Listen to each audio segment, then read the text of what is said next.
Welcome to Convergence. My name is Mike Doran. I'm a California attorney, and I'm here to argue that the Earth's magnetic field is a biological problem. Albert Einstein said that it's among the most difficult problems in all of physics, but I'm going to present that and argue that the Earth's magnetic field is among the most difficult problems in biology. And today I want to talk about great minds that I admire that have kind of taken this on, maybe indirectly, whether they knew it or not. And I guess I could start with Sidis, who is considered to be the person that had the all-time highest IQ. And in 1926, he wrote a paper or a book called The Animate and the Inanimate. And his is a cautionary tale. I read a case, it's a seminal case, when I was in law school that involved him. It was about a article that was written about him after his fame as having the highest IQ. And it was a privacy lawsuit. He wanted his affairs to be kept private, and so he sued, and this case went all the way up to the Supreme Court and became a seminal case that law students study. And what it was about was a public figure, pardon me,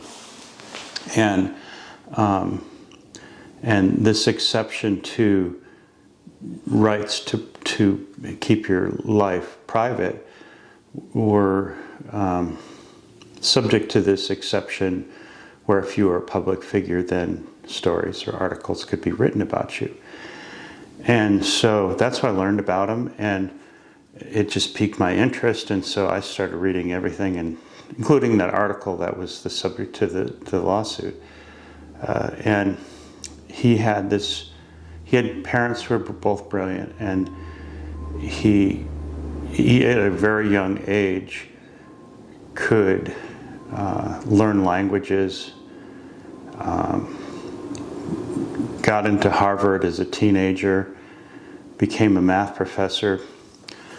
So just an incredible life, but then later the same maybe biology that created his brilliant mind led to an aneurysm and his death, and he became very reclusive, and it was painful for him to do anything complicated.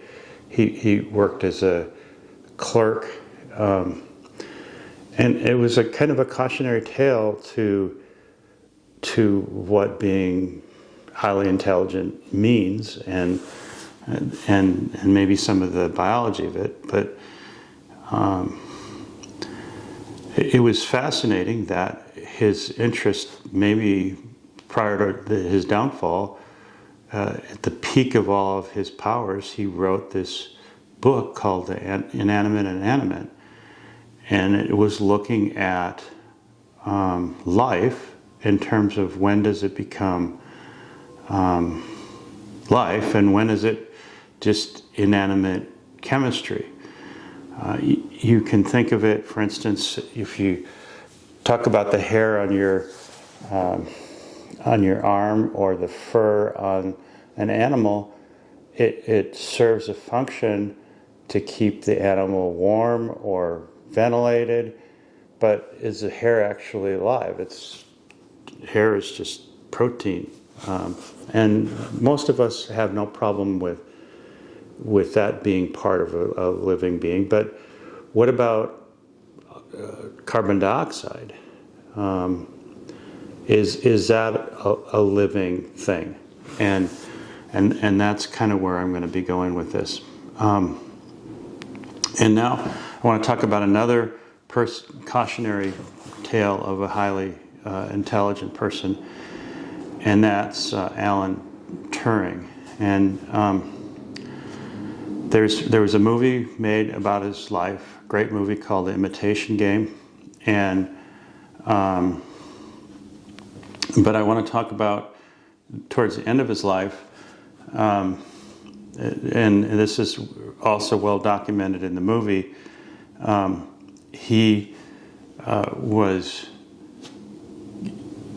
arrested for homosexuality, and then he was chemically castrated, and then I believe he killed himself after that. But at the very same time that this was occurring in 1952, he wrote a paper called The Chemical Basis of Morphogenesis.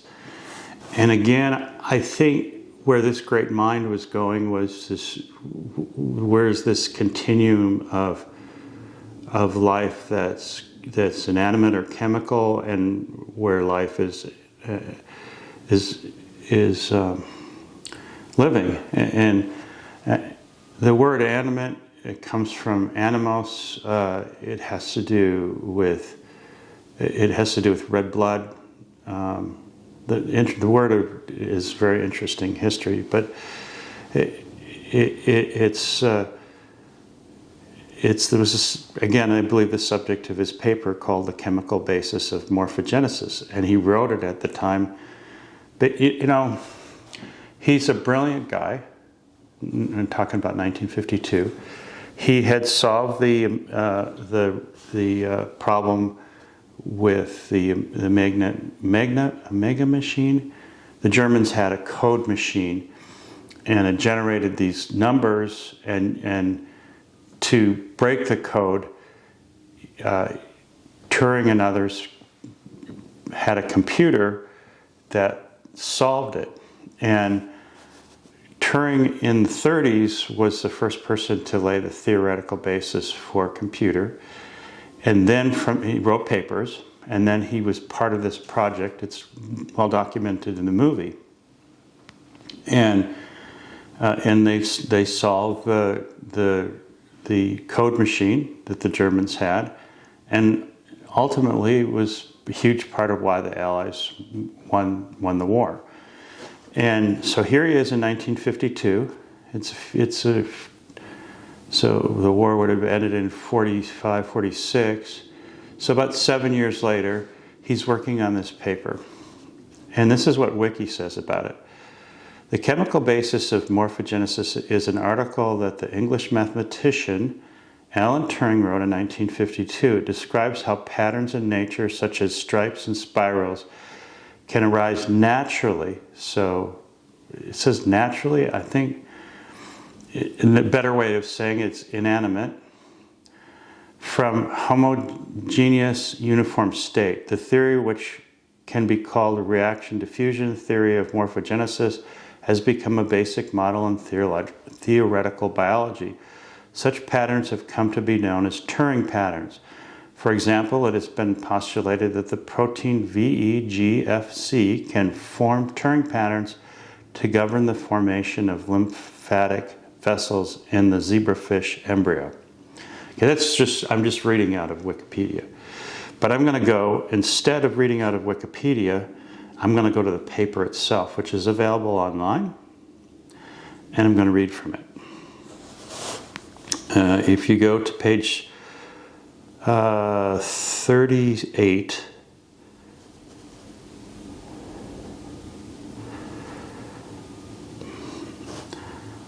it's reading from the top. In the continuous form, the theory, concentration, and diffusibilities of each substance have been given at each point. In determining the changes of the state, one should take into account the changes in position and velocity as given by Newton's laws of motion. So in other words, he's using classical physics.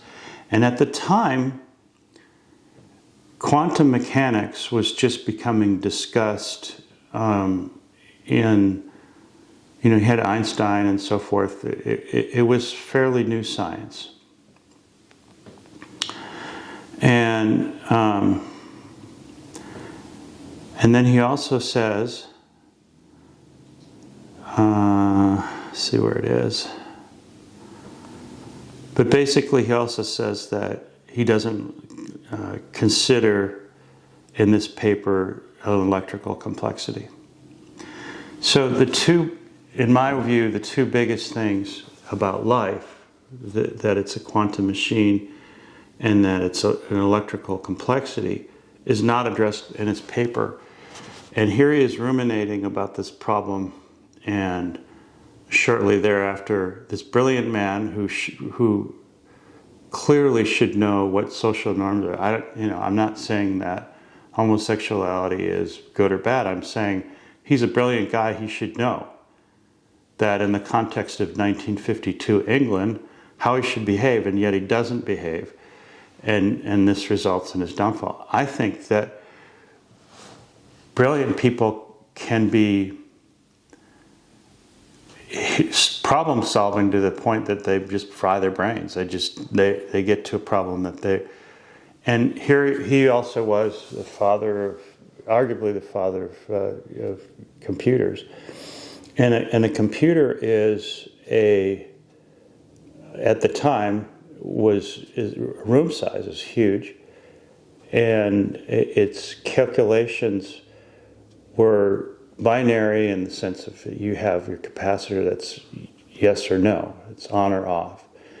And the type of quantum machine that I'm talking about in cloud droplets is it is a multi-parallel and draws on quantum physics. Quantum physics is a probabilistic type of a solution that comes out of it. So you get a range, a probabilistic range of solutions, not an on and off. And so you have two parts. One part is that it's quantum, it's nucleotides, it's tiny, it's small, it's within cells, not just within cells as a cell, but within the parts of a cell. And you have the nucleotides communicating not just with other cells, but within the cell itself. And it's very tiny. So you have Turing working with a large machine, probably having a difficult time fathoming a machine so small, and yet enticed by what appears to be a machine-like behavior, where you have, so what his paper is about is stem cells, and then when they start to differentiate into different types of cells. And he's looking at patterns that are coming from just a classical physics standpoint, and he's not looking at the electrical complexity, he's not looking at the quantum machine part of cells. And such a problem that it's mind-blown kind of thing is what I think. Here's this brilliant guy that we're making hero movies from, and he confronts this incredible problem, and his mind just isn't able to deal with it, in my view. So, what does it have to do with what I'm talking about? Another hero of mine is Garry Kasparov, and Kasparov, another computer story, and around 2001 played Big Blue, which is a supercomputer, in a game of chess. And he actually beat the computer. He lost to it, and then he tied. But just amazing that, as somebody who often plays chess to see whether my mind is working or not, it's amazing. He beat the supercomputer. When I played a lot back in the day, a Pentium would pretty much cook me. And so here he is playing this supercomputer and beating it. And after the stunt, and I love Garry Kasparov. He's a hero. Even now, in not even his own language, English, he's talking about the war in Ukraine and in very articulate ways. He's brilliant, and he still plays in tournaments and still does well. And what he did is explain that the way he beat the computer is that he understood what the basic programming of the computer was. And that is that a rook is 5 points, a bishop or a knight 2.5, a queen is 10. As the pawn moves closer to the wall, it's worth more, but it's 1 at the beginning. And the machine, through the software, through the program, calculates what the highest point total is in future moves, and then predicts what is the best move to make. There might be some game programming in it, I don't know. But he knew what the basic programming was of the machine. And so he used that programming against the machine, because the object of chess is not to have the highest points for a given move. The object of the game is to mate put the king into checkmate. And I've actually used that here recently. I was on a plane and I was playing on the game on the computer, and I just put the king in a lot of checkmates and or checks, and eventually defeated the computer game. And that becomes really interesting to me in terms of, if you're thinking about life ultimately was nucleotides and supercool cloud droplets and clouds at the beginning of time, and it was a quantum machine, and your clock for your quantum machine was Schumann resonances, and it affects the phase change rates, it affects lightning, and then ultimately there's magnetic field. Putting the king in check for early Earth would have been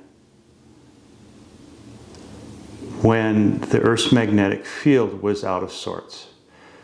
So, for instance, you look at Jupiter or Uranus, some of these giant gas ball planets, they're dead planets. They have too much gas. You look at, for instance, the red storm on Saturn, it's been seen since like 1500, and it hasn't changed. That's a dead planet. That's a storm that's continuous. Whereas our storms here on Earth wink and blink, and they're out in no more than 48 hours for Category 5. It just uses up all the electrical current in the Earth, and then it dies. On the other extreme, if the Earth's magnetic field is too weak, the solar winds will strip away the atmosphere, and again you get a dead planet, and that's Mars. So Earth has this this atmosphere that's just right, and my view is that that Earth has, through life, through nucleotides, had the solution of just the right magnetic field being calculated by it.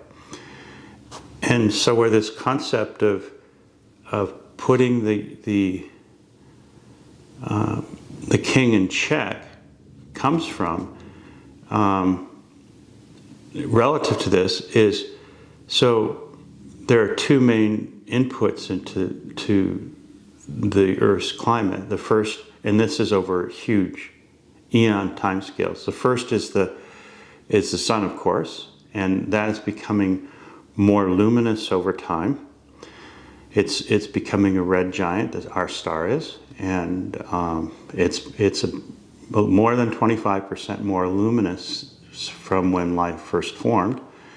And the second part of it is early in life's history, it was struck by a large, I'm not sure if it was a planet-like or an asteroid, but very large. And the impact glanced off and then became our moon, right?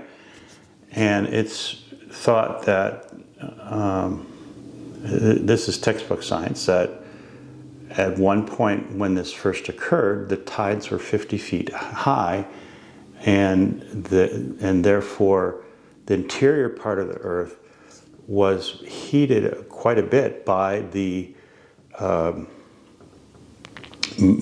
just the tidal forces. It's just like when you rub your hands together, the friction creates warmth, and the moon looping around so close would heat the Earth.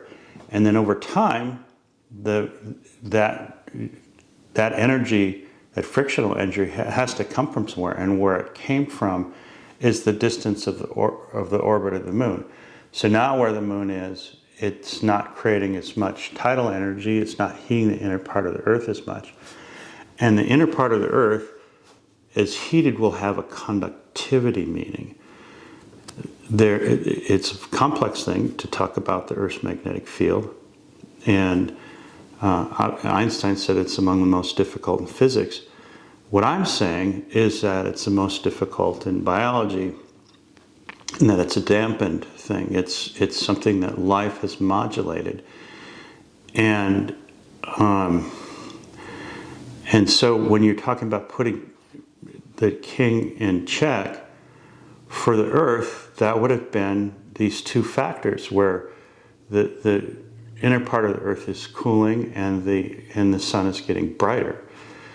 And the reaction to it, in my view, is that nucleotides moved out of cloud droplets and into us, into life as a whole, and that the inanimate parts of what we think is inanimate, carbon dioxide, is now the part that affects cloud microphysics, ultimately lightning, then ultimately the Earth's magnetic field keeps it modulated and dampened.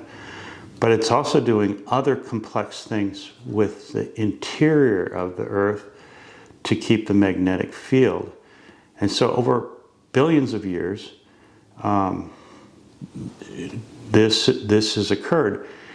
And for example, one check on the king kind of phenomenon where you see this complexity created by life would have been the Great Oxidation Event, because as oxidation occurs, you get up in the upper atmosphere ozone, and that ozone is going to be hit by solar complexities, for instance, X-rays. It's going to split into ozone, and then the ozone is going to be a part of these dynamics that have this electrical complexity to them.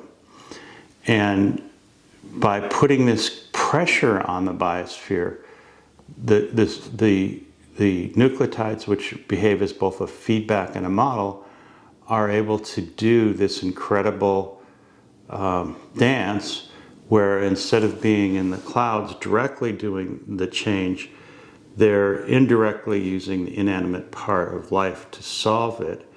And when we think of the Great Oxidation Event as an extinction event, we're really talking about a selection of answers to the problem where this calculated response is making a different type of calculation than a kind of an on-off binary type of computing type of thing that we would expect a computer to make. It's much different process than the classical computer that we think of today.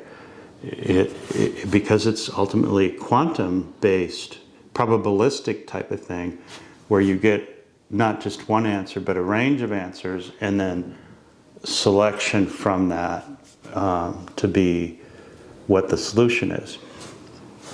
Now, I know this probably doesn't, and I got 4 minutes left to do this, but I know this doesn't seem to have anything to do with the Colorado State hurricane forecast for June 1 that just came out.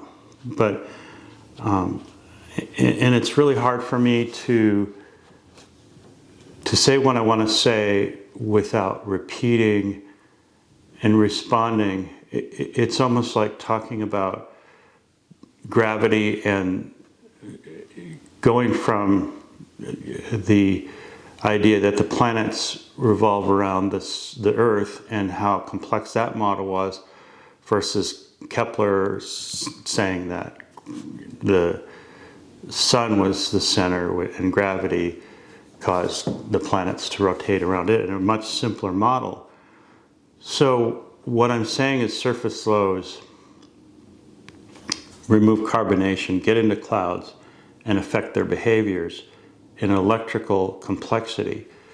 And so when you talk about El Nino, where the ocean temperatures are warmer, or you talk about the Atlantic, where the ocean temperatures are warmer, it holds less carbonation, but then life gets in there and then holds carbonation in warmer waters and just affects the way that latent heat is removed within this electrical context. And that it's a modulated or a dampened system. It's not a chaotic system. It's not a chaotic oscillator, it's a dampened oscillator. So where human activity comes in has to do with damming rivers, use of fossil fuels, use of fossil fertilizers, which you're removing out of the inactive part of the biosphere and you're injecting into the active biosphere, where in the past, without that input, you'd get nitrogen fixing and what flows down into the oceans by lightning and lightning patterns. And lightning patterns that created not just conditions in clouds, but also heating the subterranean and heating and causing motion in the core of the Earth by the magnetic field. It's life controlling things in incredible ways that boggle the mind in size and time dimensions. And to me, it goes back to Turing, and you can imagine his instincts telling him, hey, this is like a machine, but the machine that he was used to was huge. And you're talking about a quantum behavior, very tiny hydrogen electron orbitals. You know, it's on the scale of it are incredible. And so then when we talk about tropical storms and the scale of what's going on and human activity, it's hard to believe that life outside of the clouds is impacting the clouds in such a way. Okay, well, that's all I have for today. I guess I can get into the weeds a little bit with the Colorado State forecast, but that's generally what I want to start with. That life is it's a dampened system, and carbon dioxide does have a role, but it's not as a greenhouse gas, or not as interesting as a greenhouse gas. It's much more interesting in clouds, and there's redundancy. It's dampened, and part of our own behavior is creating the behaviors that we're observing. I hate the word uncertainty. That's a chaos kind of problem. It's not chaos was, chaos is, burn fossil fuels. Rather, the Earth was alive. The Earth is alive. We need to be stewards and keep the Earth doing what it does, which is maintaining the Earth's magnetic field. Okay, thank you very much. If you like, hit like. Please subscribe if you want to, and have a great day. Thank you.